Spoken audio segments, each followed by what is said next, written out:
জনাব তারেক রহমান কন্টেন্ট ক্রিয়েটরের জন্য কি বলে দেখেন?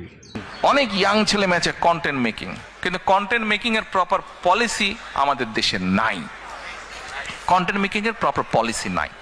এখন আমরা যদি সেই পলিসিগুলো কি কি হবে, আমরা যারা করে তাদের সাথে কথা বলছি, তারা ওই স্ট্রাকচারটা তৈরি করছে।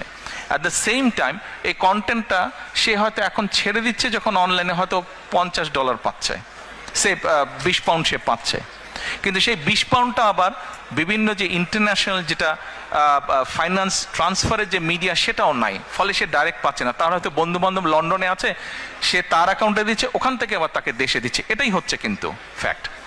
এখন আমরা যে গেটওয়ে আছে, বিভিন্ন ইন্টারন্যাশনাল মনিটারি গেটওয়ে আছে, এদের সাথে আমরা কথা বলছি যে ভাই আমাদেরকে এই ব্যবস্থাটার সময় অ্যাডভান্টেজ দেওয়া। ফলে হচ্ছে কি, যে কন্টেন্ট মেক করছে, যেই ছেলে মেয়েগুলা কন্টেন্ট মেক করছে, তারা কন্টেন্ট মেক করলে তাদের পেমেন্টটা যেমন ডাইরেক্টলি পাচ্ছে, পলিসি যখন স্টেট গভর্নমেন্ট যখন পলিসি তৈরি করবে, তখন হবে কি তার ইনকামটা বেড়ে যাবে।